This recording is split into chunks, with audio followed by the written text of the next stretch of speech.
Hello and welcome. तो आज हम लोग पढ़ने वाले हैं कक्षा 12वीं भौतिकी का अध्याय 1 का अगला टॉपिक, जिसका नाम है आवेशों का वितरण। ठीक है। स्टार्ट करने से पहले कुछ बातें जो है मैं बता देता हूँ। अभी क्या था, कुछ दिनों से जो है वीडियोस कंटिन्यूअसली आ नहीं रही थी क्योंकि मेरा ग्राफिक्स जो है खराब हो गया था और कुछ बिजी हो गया था। ठीक है। तो आज के बाद जो है रेगुलर इंटरवल में जो है आपके लिए वीडियोस जो है आते रहेंगी। बस आप अपने पढ़ाई पर जो है फोकस करो। ठीक है। बाकी मेरे वीडियोस जो है आपके लिए हमेशा अवेलेबल जो है रहेंगे। ठीक है। चलो, जैसा कि हमने पिछले वीडियो में एक चीज डिस्कस कर लिया था, कूलॉम्स लॉ हमने पढ़ लिया था। किसी आवेश के कारण विद्युत क्षेत्र कैसे बनता है वो भी चीज हमने डिस्कस कर ली थी। और विद्युत क्षेत्र जो है कैसा होता है, उसका फॉर्मूला क्या होता है, ये सब चीजें जो है हमने वहां पर पढ़ ली थी। अब अगला टॉपिक जो हमको पढ़ना है वो है आवेशों का वितरण। मतलब जो हमारे पास धनावेश होते हैं और ऋणावेश जो होते हैं, उसका वितरण कैसे कैसे और कहाँ कहाँ जो है होता है। ठीक है। तो सबसे पहले आवेशों के वितरण में हमको देखना है रेखीय आवेश वितरण। नाम से ही समझ में आ रहा है, रेखीय मतलब क्या होगा, वन डायमेंशनल, एक विमीय। ठीक है। तो हमारे पास इसको समझने के लिए जैसे देखो, इस डायग्राम को जब आप देखोगे तब आपको समझ में आएगा कि हमने आवेशों का वितरण जो है क्यों किया, हमको क्यों करना पड़ा आवेशों का वितरण। ठीक है। तो देखो, मान लो हमारे पास एक क्या है, एक चालक है जिसकी लंबाई क्या है, अनंत है। ठीक है। अब इस अनंत लंबाई के चालक में हमने धनावेश इसको दिया। अब हमको गणना करना है कि इस धनावेश में जो है कितने आवेश हैं, या जिस धनावेश को हमने इस चालक को दिया है उसके कारण से कुछ दूरी पर अगर कोई दूसरा बिंदु स्थित होता है तो उस पर ये विद्युत क्षेत्र तो बनाएंगे ही सबके सब। तो इस अनंत लंबाई के चालक में जो धनावेश है वो अपने चारों तरफ विद्युत क्षेत्र बनाएंगे। तो उस विद्युत क्षेत्र का r दूरी पर स्थित अगर कोई बिंदु q है या कोई बिंदु p है तो उस पर कितना फर्क पड़ता है, ये चीज हमको पता करनी है। मतलब इसका सिंपल सा मतलब यह है कि जैसे ठंडी के दिनों में जब आग कहीं पर जल रहा होता है, तो जब आप आग के नजदीक रहोगे तो आपको गर्मी क्या लगती है, ज्यादा लगती है, क्योंकि आग की जो लपटें हैं वो आपके पास ज्यादा पहुंचती है, आग की हीट आपके पास ज्यादा पहुंचती है। और अगर आप यहाँ से दूर रहोगे तो आपको आग का जो ये गर्मी है धीरे पहुंचेगा।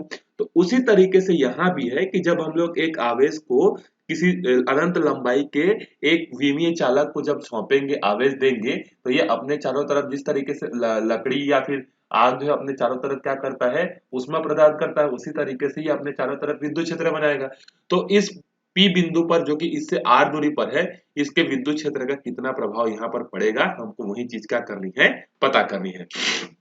तो सबसे पहले तो हमको क्या करना पड़ेगा कि इस अनंत लंबाई के चालक में कितने आवेश हैं उसकी गणना करनी पड़ेगी। लेकिन क्या आप एक अनंत लंबाई के या 200 किलोमीटर या 300 किलोमीटर के लंबाई के चालक के आवेशों की गणना कर सकते हो? आंसर है, नहीं किया जा सकता। जैसे हमारे छत्तीसगढ़ में जो है कोरबा में जो है विद्युत उत्पन्न होता है, विद्युत उत्पादन होता है, और वो कहाँ जाता है, तेलंगाना जाता है, कर्नाटक जाता है। हमारा छत्तीसगढ़ गवर्नमेंट जो है बिजली जो है उन स्टेट्स को जो है बेचता है। अब देखो, छत्तीसगढ़ यहाँ पर है और केरला कहाँ पर है, बहुत दूर है कि नहीं। तो अब यहाँ पर छत्तीसगढ़, यहाँ पर केरला, मान लो कम से कम 1000-2000 किलोमीटर तो होगा ही। तो अब 1000-2000 किलोमीटर लंबाई के तार में आप आवेशों को गणना करने जाओगे तो 1-2 साल तो ऐसे ही बीत जाएंगे। तो हम क्या करना चाहते हैं, आवेशों की गणना करना चाहते हैं, और हम ये चाहते हैं कि कम से कम समय में हमारा आवेशों का वितरण हो जाए। तो उस समय हम लोग किसका सहारा लेते हैं, गणित का जो है सहारा लेते हैं। और हम लोग यहाँ पर एक राशि जो है बनाते हैं, और उस राशि का नाम है लैम्डा। और इसको क्या बोलते हैं, आवेश प्रति इकाई, या जिसको हम लोग बोलते हैं रेखीय आवेश घनत्व। मतलब ये लैम्डा क्या बताता है कि प्रति इकाई लंबाई पे, अब प्रति इकाई मतलब प्रति सेंटीमीटर भी बोल सकते हो, प्रति मीटर भी बोल सकते हो, प्रति किलोमीटर भी बोल सकते हो, वो आप पर डिपेंड करता है। ठीक है। तो प्रति इकाई लंबाई पर कितना आवेश उपस्थित है, उस चीज को जो बताता है उसको क्या बोलते हैं, लैम्डा। जैसे मान लो लैम्डा की वैल्यू है 10, 10 आवेश प्रति मीटर। इसका मतलब क्या है कि इस चालक की लंबाई के हर एक मीटर में कितने आवेश हैं, 10 मीटर। ये चीज आपने पता कर ली। अब आपको पता है कि 1 मीटर में कितने आवेश हैं, 10। अब मैं आपसे बोलूं कि 500 मीटर हमें लंबाई वाले तार में कितने होंगे बताओ, तो आप आसानी से क्या कर सकते हो, 500 गुणी 10 कर दोगे तो कितने आवेश आ जाएंगे, 5000 आवेश आ जाएंगे कि नहीं। ठीक है। तो देखो, अब 500 मीटर को नापने से ज्यादा अच्छा क्या है कि 1 मीटर में कितने आवेश है उसको नाप लो, फिर कितनी दूरी तक को आपको गणना करनी है उससे मल्टीप्लाई कर दो। अगर आपको 5000 किलोमीटर के लिए भी निकालना है या 500 किलोमीटर के लिए भी निकालना है, तो पहले किलोमीटर को मीटर में चेंज कर लो और उसके बाद 10 से मल्टीप्लाई कर दो। आया समझ में आपको? तो ये लैम्डा का सिग्निफिकेंस जो है यही होता है कि इससे आवेशों की गणना करना हमारे लिए क्या हो जाती है, आसान हो जाती है। तो ये है रेखीय आवेश घनत्व, और ये लैम्डा दिखाता क्या है, आवेश प्रति इकाई। ये जो दिया इसी को हमने गणितीय रूप में लिख दिया, आवेश प्रति इकाई। अब देखो, ये जो अनंत लंबाई का जो चालक है, इसके कारण हम लोग सीधा सीधा तो P बिंदु पर जो है विद्युत क्षेत्र नहीं निकाल सकते। क्यों? क्योंकि जो कूलॉम का नियम होता है या जो हमने विद्युत क्षेत्र का फॉर्मूला पढ़ा है, वो किसके लिए सही होता है, वो तो बिंदु आवेशों के लिए सही होता है। मतलब एक साथ इस अनंत लंबाई के चालक के कारण इस P बिंदु पर जो है हम लोग विद्युत क्षेत्र की गणना नहीं कर सकते। तो हम लोग क्या करते हैं, पहले एक छोटे सा बिंदु लेते हैं और उस छोटे से बिंदु के कारण जो है पहले विद्युत क्षेत्र की गणना करेंगे, और जब हमको एक छोटे से क्षेत्र के कारण विद्युत क्षेत्र पता चल जाएगा तो फिर हम लोग क्या करेंगे, समाकलन कर देंगे। समाकलन करने से हमको कुल विद्युत क्षेत्र जो है मिल जाएगा। तो देखो, हमने एक छोटा सा, बहुत छोटा सा जो है एक बिंदु की तरह जो है हमने क्या किया, एक छोटा सा जो है लंबाई लिया, और वो लंबाई कैसा है, बिंदु के आकार का है, और उसका नाम क्या है, डीएल। तो देखो, डीएल लंबाई पर आवेश कितना है, मान लेते हैं कि डीएल लंबाई पर आवेश है डीक्यू, क्योंकि डीएल क्या है, बहुत छोटा है, तो आवेश भी क्या होगा, बहुत छोटा होगा। तो देखो, तो dq बराबर कितना हो जाएगा, एक यूनिट लेंथ पर जो है लैम्डा है, तो डीएल लेंथ पर कितना होगा, लैम्डा इंटू डीएल। जैसे 1 रुपए का जो है 2 चॉकलेट आता है, ठीक है, या फिर ये बोल सकते हैं कि एक पेन की कीमत 5 रुपए है, तो 2 पेन की कीमत के लिए आप क्या करोगे, 5 गुणी 2 करोगे ना। तो उसी तरीके से यह है एक पेन की कीमत, और आपको कितने पेन की कीमत चाहिए, डीएल पेन की कीमत, तो कुल निकालने के लिए आप क्या कर दोगे, इन दोनों को गुणा। तो हमने पहले क्या माना कि डीएल पर जो आवेश है वो डीक्यू है, और इसी डीक्यू को हमने लैम्डा के रूप में दर्शा दिया, लैम्डा और डीएल के रूप में हमने इसको दर्शा दिया, ठीक है। अब ये जो dq आवेश जो है, इसके कारण r दूरी पर स्थित q पर विद्युत क्षेत्र की तीव्रता, यहाँ पर q है देखो, या यहाँ पर p बिंदु भी बोल सकते हो, उस बिंदु p पर जो है विद्युत क्षेत्र की तीव्रता कितनी होगी। तो हमको पता है छोटा सा आवेश होने के कारण जो विद्युत क्षेत्र जो बनेगा वो भी क्या होगा, बहुत छोटा सा बनेगा, तो वो विद्युत क्षेत्र क्या है, dE। और d इज इक्वल टू हमने पढ़ा हुआ है 1/4 पाई एप्सिलॉन नॉट q बटे r स्क्वायर होता है, लेकिन यहाँ तो छोटा सा आवेश इसीलिए हमने यहाँ पर क्या रख दिया, dq रख दिया, ठीक है।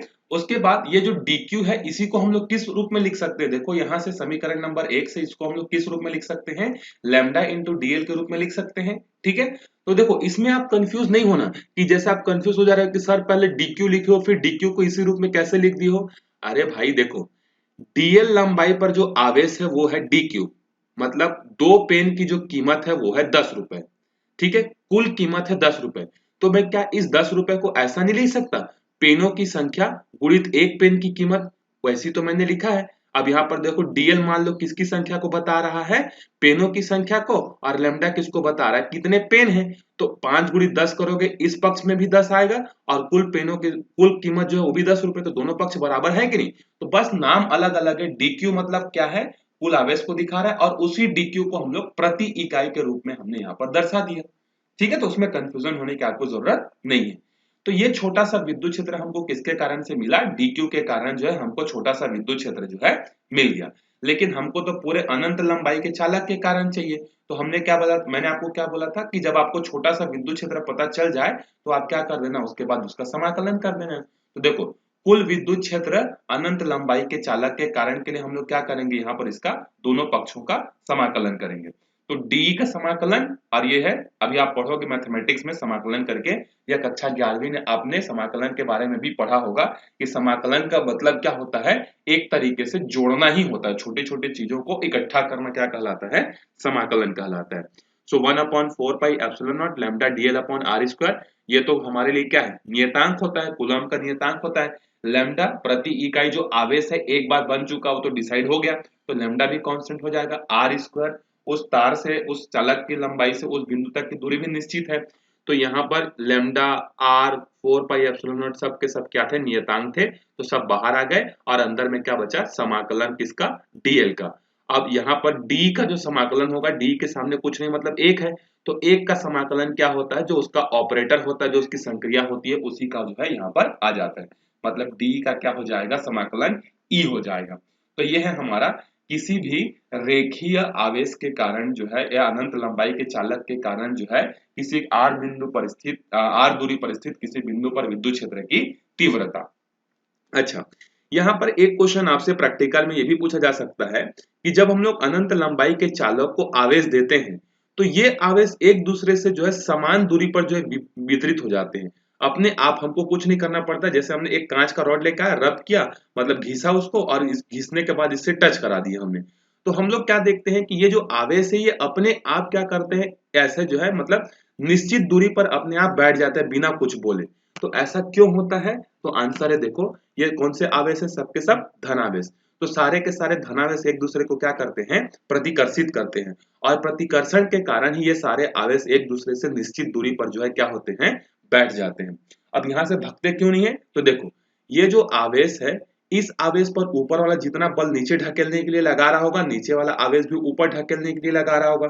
तो अगर ऊपर से 5 न्यूटन का बल लग रहा है, नीचे से भी 5 न्यूटन का बल लग रहा है, तो इस आवेश पर लगने वाला कुल बल कितना हो गया? 0। तो क्या ये आवेश अपने जगह से हिलेगा? आंसर है नहीं हिलेगा। तो इसीलिए आवेश जो होते हैं वो प्रतिकर्षण के कारण अपने आप ही क्या करते हैं, एक दूसरे को जो है वितरित कर लेते हैं और अपने जगह पर जो है सेटल डाउन जो है हो जाते हैं।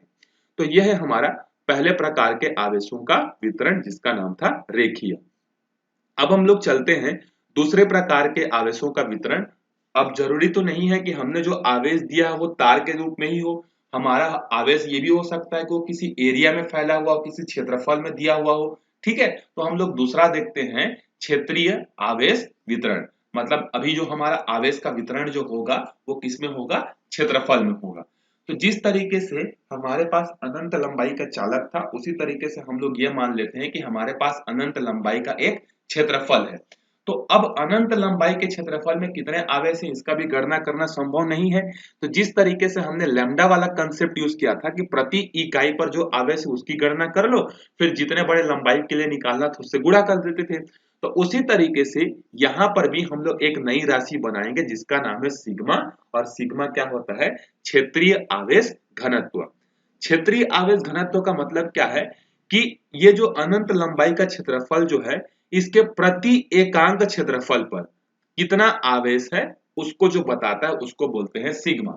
जैसे सिग्मा की वैल्यू मान लो 5 आवेश प्रति एकांक क्षेत्रफल है, मतलब एक यूनिट क्षेत्रफल पर कितने आवेश हैं? 5। और अगर मैं आपसे बोलूं कि 10 क्षेत्रफल पर कितना होगा, तो 5 गुणित क्या कर देंगे, 10 कर देंगे, तो कितना आ जाएगा? 50 आ जाएगा। समझ में आया ये चीज? ठीक है, तो जिस तरीके से प्रति एकांक लंबाई पर था, उसी लिए प्रति एकांक क्षेत्रफल पर जो आवेश होता है उसको कौन बताता है? सिग्मा। तो सिग्मा इज इक्वल टू क्या लिख सकते हैं? आवेश प्रति एकांक क्षेत्रफल। तो यहाँ पर जो Q क्या है, तो इस सीट पर या इस क्षेत्रफल का जो एरिया है वो है A, और इस पर जो कुल आवेश है वो है Q। तो आवेश बटे में क्षेत्रफल, तो यहाँ पर कुल आवेश कितना है? Q। तो Q को हम लोग कैसा लिख सकते हैं? Sigma into A। सिग्मा क्या है? प्रति एकांक क्षेत्रफल पर आवेश, और एक क्या है? कुल क्षेत्रफल पर आवेश। तो सेम चीज वही, 10 रुपए इधर है, और इसको कैसा लिख सकते हैं? 2 गुणित 5 ऐसा लिख सकते हैं। तो दोनों का मतलब सेम है। क्यू को बस हमने सिग्मा और ए के रूप में दर्शा दिया।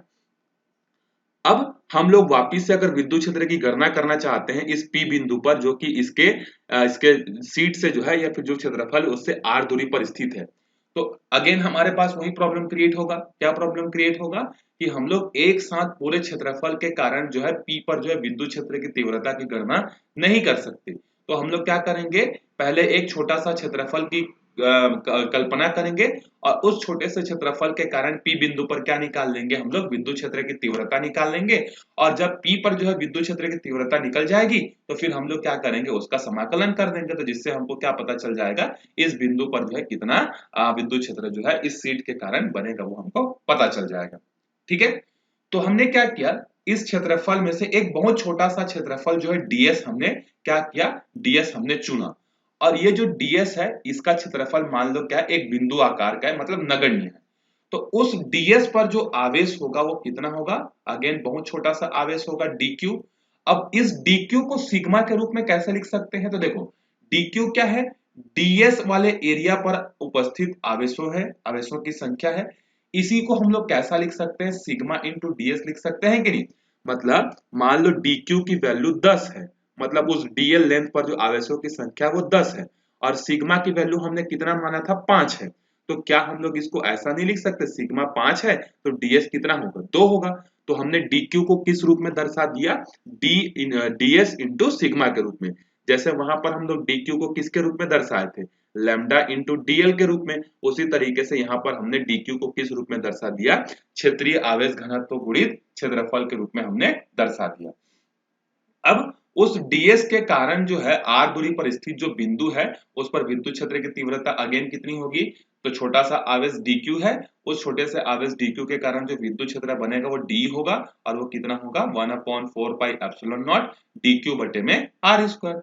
अब अगर हमको कुल चाहिए तो कुल के लिए हमको तब याद हो गया कि हमको क्या करना है, एक छोटे से चीज के कारण निकालना है, फिर उसका क्या कर देना है भैया, हमको समाकलन कर देना है। ठीक है, तो अगर हमको कुल चाहिए तो हम लोग क्या करेंगे, इसका समाकलन करेंगे, और समाकलन करने से जो जो नियतांक होगा सबके सब बाहर आ जाएंगे। जैसे 1/4 पाई एप्सिलॉन नॉट ये नियतांक है, सिग्मा प्रति एकांक क्षेत्रफल पर उपस्थित आवेशों की संख्या ये भी नियतांक है, आर स्क्वायर भी नियतांक है, तो हमारे पास अंदर में क्या बचा, समाकलन ऑफ ds। ठीक है, ये जो अभी आप पढ़ रहे हो ये सिर्फ आपके सिलेबस के लिए इंपॉर्टेंट नहीं है, ये जब आप जेई का नीट का एग्जाम दोगे ना उसमें भी ये बहुत ज्यादा इंपॉर्टेंट होता है। ठीक है, तो अगर आपको कोई भी क्षेत्रफल के लिए बोलेगा कि विद्युत क्षेत्र निकालो करके, तो आपको तरीका अब याद हो गया। आपको क्या करना है, एक छोटा सा जो है dq कंसिडर करना है, अगर रेखीय है तो लैम्डा यूज करना है, क्षेत्रीय है तो सिग्मा यूज करना है। मतलब कोई भी प्रकार का अगर आपको सतह देता है तो आप सबसे पहले उस सतह के हिसाब से एक बहुत छोटा सा बिंदु आप कंसिडर करोगे, मतलब कल्पना करोगे, उसके बाद उस छोटे से बिंदु पर कितना आवेश है उसकी गणना करोगे, और उस छोटे से आवेश के कारण कितना विद्युत क्षेत्र बन रहा है उसकी गणना आप करोगे। फिर जब छोटे से चीज के कारण आपको पता चल जाएगा तो आप क्या कर देना, पूरे का समाकलन कर देना। तो ये तरीका है, ये मेथड है, ऐसे ही आपको करना है कॉम्पिटेटिव एग्जाम में भी अगर आता है तो हमने दो चीजों के बारे में पढ़ लिया, एक रेखीय पढ़ लिया हमने, और दूसरा हमने क्या पढ़ लिया, क्षेत्रीय जो है हमने पढ़ लिया। अब एक और तरीके से आवेश वितरित हो सकता है और वो है आयतन में। रेखा के रूप में तो वितरित हो गया, रेखा मतलब एक विमीय, क्षेत्र मतलब द्विविमीय, अब त्रिविमीय में भी तो आवेश का वितरण हो सकता है। तो हमने क्या किया, तीसरा आवेशों का वितरण देखा जिसका नाम है आयतनीय आवेश वितरण। हो सकता है आपके बुक में इसका कुछ और नाम दिया हो लेकिन मीनिंग वही है, आप चेक कर लेना। ठीक है, कि आयतन आवेश वितरण है कि आयतनीय करके। ठीक है, चलो, जिस तरीके से रेखीय में हम लोग पूरी लंबाई का नाप ले सकते थे, तो हमने एक छोटा सा ट्रिक यूज किया था, प्रति एकांक लंबाई पर लैम्डा हमने लिया था। उसी तरीके से अगर एक बहुत बड़ा आयतन है तो उसके प्रति एकांक आयतन पर जो उपस्थित आवेशों की संख्या है उसको हम लोग मान लेते हैं रो। इस चिन्ह को क्या बोलते हैं, रो। इससे हमारे लिए क्या चीज आसान होगी, अब अगर हमारे पास एक बहुत बड़ा आयतन है, उसके अंदर में आवेश भरा हुआ है, तो उसके कुल आवेशों की गणना तो हम लोग नहीं कर सकते, लेकिन अगर हमको उसके प्रति एकांक लंबाई पर अगर आवेशों की संख्या पता है तो हम लोग जितने वॉल्यूम पर चाहिए उससे गुणा करके क्या कर सकते हैं, उस आवेश की गणना कर सकते हैं। तो यहाँ पर जो वो काम कर रहा है वो कौन है, रो। तो रो क्या है, आवेश प्रति एकांक आयतन। एकांक आयतन पर उपस्थित आवेशों की संख्या को क्या बोलते हैं, रो, या इसी का दूसरा नाम क्या होता है, आयतनीय आवेश घनत्व जो है होता है। ठीक है, अब P बिंदु है R दूरी पर जहां पर हमको विद्युत क्षेत्र की तीव्रता की गणना करनी है इस आवेश सिस्टम के कारण। तो हमारे पास फिर से वही समस्या, हम लोग एक साथ तो पूरे के पूरे आयतन के कारण विद्युत क्षेत्र की तीव्रता नहीं निकाल सकते, तो हम लोग क्या करेंगे, पहले एक छोटा सा आयतन की गणना करेंगे। तो हमने एक छोटा सा आयतन की गणना की और वो छोटा सा आयतन क्या है, dv। उस dv आयतन पर आवेशों की जो संख्या है, अब तो आपको रट गया होगा कितना है, dq। अब इस dq को हम लोग किस रूप में लिख सकते हैं, तो रो मतलब प्रति एकांक आवेश इंटू dv। तो इससे हमको dq किस रूप में दिख जाएगा, dq जो है हमारा सिग्मा सिग्मा बोलो सॉरी रो इंटू dv के रूप में दिख जाएगा। अब इस dq छोटे आवेश के कारण जो विद्युत क्षेत्र की तीव्रता होगी ये भी आपको पता चल गया होगा कि d is equal to 1/4 pi epsilon naught q upon में r स्क्वायर। ये किसके कारण है, ये छोटे से आवेश dq के कारण इतना हमारे पास विद्युत क्षेत्र की तीव्रता हमको मिली, लेकिन हमको तो पूरे के पूरे आयतन के कारण चाहिए। ठीक है, तो हमने क्या किया, पूरे के पूरे आयतन के कारण चाहिए था तो हमने इसका समाकलन कर दिया। तो जब हमने समाकलन किया तो d का समाकलन क्या मिल गया हमको, e, और 1/4 pi epsilon not dq upon में r स्क्वायर। ये जो dq है इसको हमने किस नाम से रिप्लेस कर दिया, रो इंटू dv से। रो बाहर निकल गया, अंदर में क्या बच गया, dv। तो ये हमारा क्या हो गया, ये विद्युत क्षेत्र की तीव्रता हमको मिल गई। ठीक है, तो तीन तरीके से आवेशों का वितरण जो है हमारे सामने हमारे पास होता है। एक है रेखीय, दूसरा है क्षेत्रीय और तीसरा है आयतनीय। तो इनमें हमको क्या क्या चीजें याद रखनी है कि रेखीय में जो प्रति एकांक लंबाई पर जो आवेश को दिखाता है वो है लैम्डा। क्षेत्रीय वितरण में जो प्रति एकांक क्षेत्रफल पर जो आवेश को दर्शाता है वो है सिग्मा। और आयतनीय में जो प्रति एकांक आयतन पर जो आवेशों की संख्या को दर्शाता है उसको बोलते हैं रो। तो ये सब चीजें आपको क्या होनी चाहिए, पता होनी चाहिए। ठीक है, चलो अब आगे चलते हैं हम लोग विद्युत रेखाओं की भौतिक विशेषता। जो अभी हमने विद्युत क्षेत्र पढ़ा और विद्युत क्षेत्र को दर्शाने के लिए जिस रेखाओं का उपयोग करते हैं उसको हम लोग क्या बोलते हैं, विद्युत रेखा बोलते हैं। तो इनकी भौतिक विशेषता क्या होती है इसको भी हमको जानना है, क्योंकि इसके बेसिस पर भी आपको एग्जाम में कुछ क्वेश्चन मिल सकते हैं। जैसे कि दो विद्युत बल रेखाएं एक दूसरे को क्यों नहीं काटती हैं, ऐसे ऐसे क्वेश्चन आपको मिल सकते हैं। तो वो चीजें जो है मैं आपको अभी समझाऊंगा कि दो बल रेखाएं एक दूसरे को क्यों नहीं काटती हैं, ऐसा क्या समस्याएं होती हैं, जो भी है अभी हम लोग एक एक करके देखने वाले हैं। तो देखो, सबसे पहला गुण है कि विद्युत रेखाएं काल्पनिक रेखाएं होती हैं, ये कोई वास्तविक रेखाएं नहीं होती है। जैसे हमारे पृथ्वी पर अक्षांश और देशांतर रेखाएं खींची हुई हैं ऐसा बोलते हैं ना हम लोग, तो वो खींची हुई नहीं है, वो सिर्फ क्या होती हैं, काल्पनिक होती हैं। उसी तरीके से ये विद्युत बल रेखाएं जो होती हैं ये वास्तविक नहीं होती, ये भी क्या होती हैं, काल्पनिक होती हैं। और ये क्या बताती हैं, जो किसी जगह पर विद्युत क्षेत्र की उपस्थिति को दर्शाते हैं। ये क्या करते हैं कि किसी जगह पर विद्युत क्षेत्र उपस्थित है कि नहीं, उसकी उपस्थिति को ये रेखाएं क्या करती हैं, दर्शाती हैं। ठीक है, समझ में आ गया। और जहां पर जितनी बल रेखाएं अधिक होंगी वहां पर विद्युत क्षेत्र की तीव्रता भी क्या होगी, उतनी ही ज्यादा अधिक जो है होती है। उसके बाद दूसरा गुण क्या है कि ये रेखाएं सतत नहीं होती हैं। ठीक है, अब इसका मतलब जो है जब मैं आपको अध्याय नंबर 4 पढ़ाऊंगा या आपके टीचर पढ़ाएंगे तो वहां पर आपको मिलेगा चुंबकीय बल रेखाएं। तो चुंबकीय बल रेखाएं जो होती हैं वो सतत होती हैं, सतत मतलब कभी खत्म नहीं होती। जबकि विद्युत बल रेखाएं जो होती हैं वो सतत, सॉरी उल्टा बोल दिया क्या मैं, जो चुंबकीय बल रेखाएं होती हैं वो सतत होती हैं। ठीक है, और जो विद्युत बल रेखाएं होती हैं वो सतत नहीं होती हैं। ठीक है, तो इन दोनों में जो है डिफरेंस क्यों ऐसा क्रिएट होता है कि विद्युत बल रेखाएं जो होती हैं वो सतत होती हैं, सॉरी यार, चुंबकीय बल रेखाएं जो होती हैं वो सतत होती हैं, जबकि विद्युत बल रेखाएं सतत नहीं होती हैं। क्यों ऐसा होता है, जब आप अध्याय नंबर 4 पढ़ोगे अपने टीचर से पूछना, या अगर मैं आपके लिए वीडियोस अगर अवेलेबल करा पाऊंगा उस समय तक तो मैं आपको वहां पर वापस से रिमाइंड करा दूंगा कि विद्युत बल रेखाएं सतत नहीं होती हैं जबकि चुंबकीय बल रेखाएं सतत होती हैं। इसका कारण क्या है। ठीक है, अब देखो तीसरी प्रॉपर्टी क्या है, ये जो विद्युत बल रेखाएं होती हैं ये हमेशा धनावेश से निकलती हैं और ऋणावेश पर जाकर क्या होती हैं, खत्म हो जाती है। मतलब अगर एक यहाँ पर अगर धनावेश है और यहाँ पर एक ऋणावेश है तो धनावेश से निकलेंगे और ऋणावेश पर जाकर ऐसे खत्म हो जाएंगे। ऐसे बहुत सारी बल रेखाएं जो है निकलेंगी धनावेश से और ऋणावेश पर जाकर जो है खत्म हो जाती है। ठीक है, ये इसका गुण है। नेक्स्ट है किसी भी बिंदु पर स्पर्श रेखा। अब स्पर्श रेखा आपने पढ़ा होगा कि मान लो कोई वक्र है, ये बिंदु है, अगर मैं आपसे बोलूं कि इस बिंदु पर एक स्पर्श रेखा खींचो तो उसका मतलब क्या होता है कि आपको एक्स अक्ष जो होता है ना, एक्स अक्ष और वाई अक्ष जो होता है, तो एक्स अक्ष के समांतर आपको क्या करना पड़ता है, एक रेखा जो है खींचनी पड़ती है, तो उसको बोलते हैं स्पर्श रेखा। तो जैसे मैंने यहाँ पर एक रेखा खींच दिया तो ये रेखा इस एक्स अक्ष के क्या है, समांतर है कि नहीं, तो उसको बोलते हैं स्पर्श रेखा। तो विद्युत बल रेखाओं के किसी भी बिंदु पर अगर आप एक स्पर्श रेखा खींचते हो तो वो स्पर्श रेखा क्या बताती है कि उस बिंदु पर विद्युत बल रेखाओं की दिशा या विद्युत बल की दिशा किधर है। जैसे मैंने इस बिंदु पर जो है क्या किया, एक स्पर्श रेखा खींचा तो ये रेखा इधर दिखा रही है, मतलब इस पर अगर कोई आवेश अगर आएगा तो उस पर बल किस दिशा में लगेगा, लेफ्ट टू राइट डायरेक्शन में जो है लगेगा। ठीक है, तो किसी भी बिंदु पर स्पर्श रेखा उस बिंदु की क्या होती है, विशेषता होती है जो यह बताती है कि बल किस ओर है। ठीक है, उसके बाद जो मैं बोल रहा था आपके लिए बल रेखाओं का सिग्निफिकेंस एग्जाम में आता है करके, वो ये वाला पॉइंट है। ठीक है, दो बल रेखाएं एक दूसरे को क्यों नहीं काटती हैं, ऐसा प्रश्न पूछा जाता है। ठीक है, तो देखो दो बल रेखाएं एक दूसरे को कभी नहीं काटती हैं, क्योंकि यदि दो बल रेखाएं, मान लो ये एक बल रेखा है और ये एक बल रेखा है, अगर दोनों बल रेखाएं अगर एक दूसरे को किसी बिंदु पर काट दी तो यहाँ पर क्या किया जा सकता है, दो स्पर्श रेखा खींचा जा सकता है, एक इधर से एक स्पर्श रेखा और एक इधर से स्पर्श रेखा। तो एक बिंदु पर दो बल रेखाएं संभव नहीं होती हैं, ठीक है।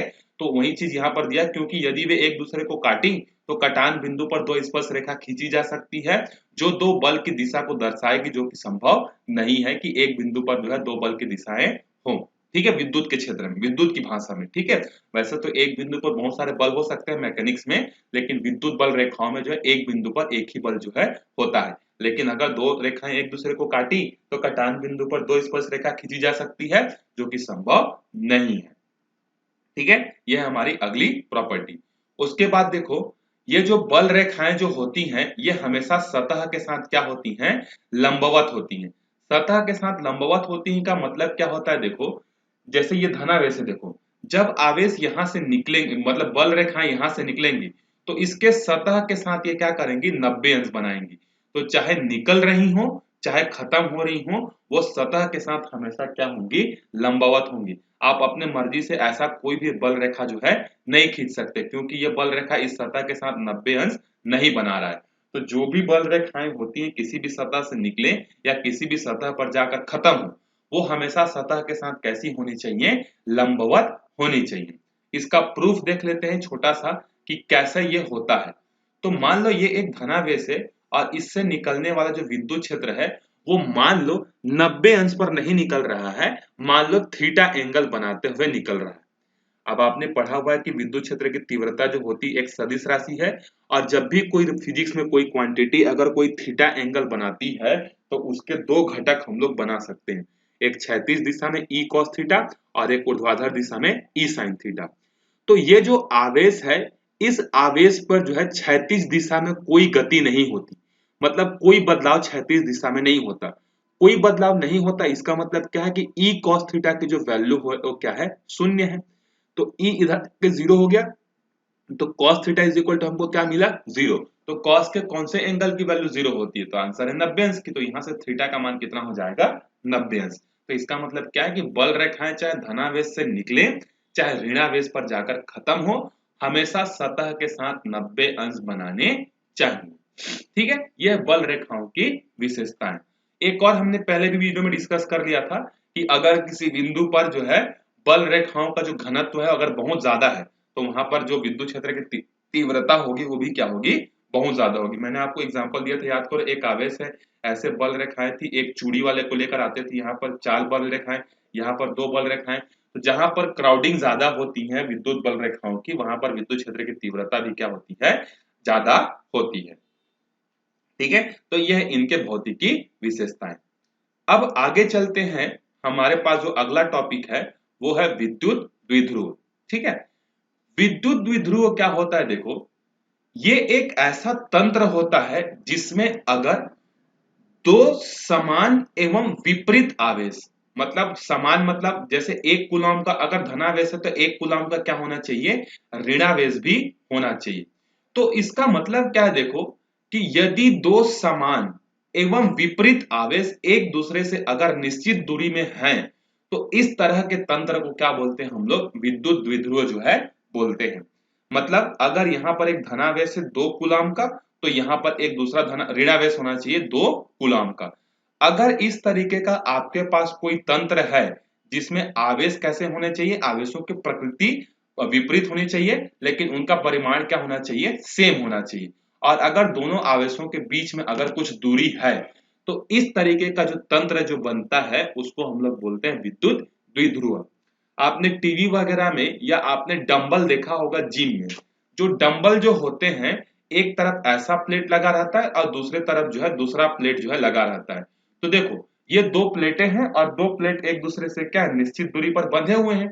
तो इस तरीके के तंत्र को बोलते हैं डायपोल, इंग्लिश में बोलते हैं डायपोल और हिंदी में बोलते हैं द्विध्रुव, ठीक है, विद्युत द्विध्रुव। समझ में आ गया। तो किसको हम लोग विद्युत द्विध्रुव बोलेंगे, तो एक ऐसा तंत्र जिसमें दो समान आवेश होने चाहिए लेकिन उनकी प्रकृति क्या होनी चाहिए, विपरीत होनी चाहिए। ऐसा नहीं कि यहाँ पर 2 कूलम है और यहाँ पर प्लस 2 कूलम, जैसे एक प्लस यहाँ पर है एक प्लस यहाँ पर है, ये 2 कूलम का है और ये भी 2 कूलम का है, तो क्या ये डायपोल बनाएगा, मतलब विद्युत द्विध्रुव बनाएगा, आंसर है नहीं बनाएगा। क्यों नहीं बनाएगा? क्योंकि इसका परिभाषा ही क्या है, आवेश के परिमाण तो समान होने चाहिए लेकिन उनके प्रकृति विपरीत होनी चाहिए। तो एक अगर प्लस है तो दूसरे को क्या होना पड़ेगा, माइनस। क्या ये जो तंत्र है, ये यहाँ पर 2 कूलम है और यहाँ पर 6 कूलम है, क्या ये दोनों तंत्र मिलकर एक विद्युत द्विध्रुव बना सकते हैं? तो कंडीशन क्या थे, विद्युत द्विध्रुव होने के लिए आवेशों की प्रकृति विपरीत होनी चाहिए। तो क्या आवेशों की प्रकृति विपरीत है? हाँ, प्रवृत्ति विपरीत है, प्रकृति क्या है, विपरीत है, मतलब पहला टेस्ट को पास कर गया। दूसरा टेस्ट, आवेशों के परिमाण कैसे होने चाहिए, समान। तो यहाँ पर कितना कूलम है, 2 कूलम, यहाँ पर कितना कूलम है, 6 कूलम। तो दूसरे टेस्ट में आकर ये फेल हो गया, मतलब ये तंत्र जो है एक विद्युत द्विध्रुव जैसा काम नहीं करेगा। आया समझ में? तो विद्युत द्विध्रुव क्या होता है, एक ऐसा तंत्र जिसमें 2 कंडीशन को सेटिस्फाइड करना चाहिए। पहला, आवेश जो है वो विपरीत होने चाहिए, उनके परिमाण बराबर होने चाहिए। जैसे कि उदाहरण क्या है, NaCl, HCl, H2SO4, ये जितनी भी चीजें जो है ये सब क्या है, हमारे विद्युत द्विध्रुव के जो है एग्जाम्पल है। ठीक है, अब इसके बाद हम लोग देखते हैं इसके प्रकार। तो विद्युत द्विध्रुव जो होते हैं वो 2 प्रकार के जो है होते हैं। एक होता है ध्रुवीय द्विध्रुव और दूसरा होता है अध्रुवीय। तो किसको ध्रुवीय बोलेंगे और किसको अध्रुवीय बोलेंगे? तो देखो, ध्रुवीय द्विध्रुव क्या होता है, यदि धनावेश तथा ऋणावेश के केंद्र एक दूसरे से दूर हो। जिस तरीके से आपने क्या पढ़ा है कक्षा 11वीं में जो है सेंटर ऑफ मास पढ़ा है, मतलब सेंटर ऑफ मास मतलब हिंदी में क्या बोलते हैं उसको, मतलब किसी भी बॉडी का, किसी भी जो है किसी भी ऑब्जेक्ट का जो मास जो होता है उसके केंद्र पर क्या होता है, संचित होता है, उसी को बोलते हैं सेंटर ऑफ मास। जिस तरीके से सेंटर ऑफ मास होता है उसी तरीके से सेंटर ऑफ चार्ज भी होता है। ठीक है, तो यदि कोई भी कंपाउंड या कोई भी मॉलिक्यूल है, अगर उसके धनावेश और उसके ऋणावेश के केंद्र अगर एक दूसरे से अगर निश्चित दूरी पर हैं, तो इस तरीके के तंत्र को क्या बोलते हैं, द्विध्रुव जो है बोलते हैं। जैसे NaCl, NaCl में Na वाला जो भाग होता है वो धनात्मक होता है और Cl वाला भाग जो होता है वो ऋणात्मक होता है। अब ये जो Na है इसका परमाणु क्रमांक कितना होता है, 11, मतलब इसके केंद्र पर कितने धनावेश होंगे, 11 धनावेश। तो उन 11 के 11 धनावेश का एक और केंद्र बिंदु होगा जहां पर उन सबका प्रभाव पड़ेगा। तो मान लेते हैं कि सोडियम का धनावेश यहाँ पर है, क्लोरीन में 17 ऋणावेश है, उसका ऋण का जो केंद्र है वो यहाँ पर है। अब ये दोनों अगर एक दूसरे के नजदीक आएंगे तो मैक्सिमम ये एक दूसरे के कितने नजदीक आ सकते हैं, इसके सतह से इसके सतह तक चिपक सकते हैं, इससे ज्यादा तो नहीं आ सकते। तो देखो, धनावेश का केंद्र यहाँ पर है, ऋणावेश का केंद्र यहाँ पर है, दोनों के बीच की दूरी क्या है, सेम है कि नहीं है। तो ये इस तरीके का जो द्विध्रुव होता है वो क्या कहलाता है, हमारा विद्युत ध्रुवीय जो है कहलाता है। ठीक है, अब आप बोलोगे कि सर इसमें 11 प्रोटॉन है, इसमें 17 प्रोटॉन है। तो भैया प्रोटॉन प्रोटॉन से हमको मतलब नहीं है, हमको किससे मतलब है, विपरीत आवेश से। सोडियम के पास कितना धनावेश है, 1, क्लोरीन के पास कितना ऋणावेश है, 1, तो यहाँ भी 1 यहाँ भी 1, दोनों विपरीत है। तो प्रोटॉन प्रोटॉन तो मैंने बस आपको समझाने के लिए बताया था। ठीक है, तो समझ में आ गया, यहाँ पर धनावेश का केंद्र है, यहाँ पर ऋणावेश का केंद्र है, दोनों के बीच में दूरी है। तो जो अपने आप नेचुरली मतलब खुद के गुण के कारण जो डायपोल जैसा बिहेव करता है उसको हम लोग क्या बोलते हैं, ध्रुवीय द्विध्रुव जो है बोलते हैं, मतलब खुद के गुण के कारण। ठीक है, उसकी बनावट ही ऐसी होती है कि उसके धन और ऋण जो है कभी भी एक दूसरे के नजदीक जो है नहीं आते, निश्चित दूरी बनी रहती है, उसको बोलते हैं ध्रुवीय। ठीक है, अब अध्रुवीय किसको बोलते हैं, तो देखो अध्रुवीय क्या होता है, अध्रुवीय एक ऐसा मतलब तंत्र होता है जिसमें जो विपरीत आवेश जो होते हैं उनका धनावेश और ऋणावेश का केंद्र क्या हो जाता है, संपाती हो जाता है।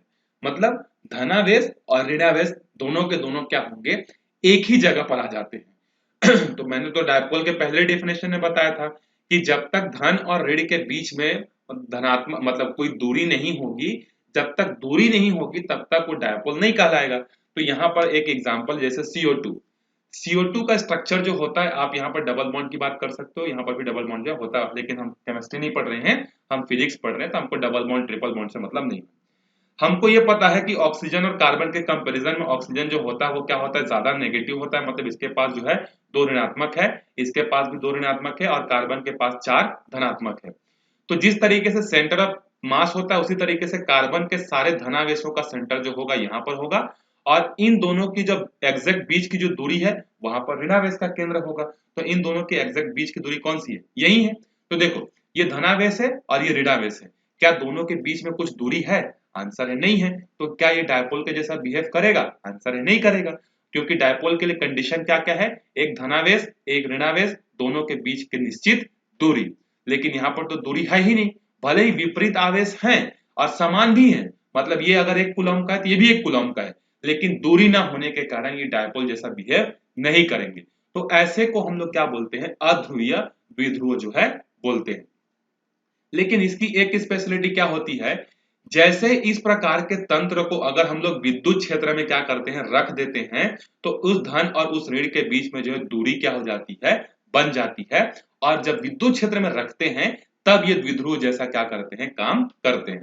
क्यों ऐसा होता है? तो देखो, जब आप इस कार्बन डाइऑक्साइड में विद्युत क्षेत्र लगाओगे तो विद्युत क्षेत्र की बल रेखाएं जो होती हैं वो धनावेश को अपने तरफ लेके जाने की कोशिश करती हैं और ऋणावेश को अपने विपरीत दिशा में लेके जाने की कोशिश करती हैं।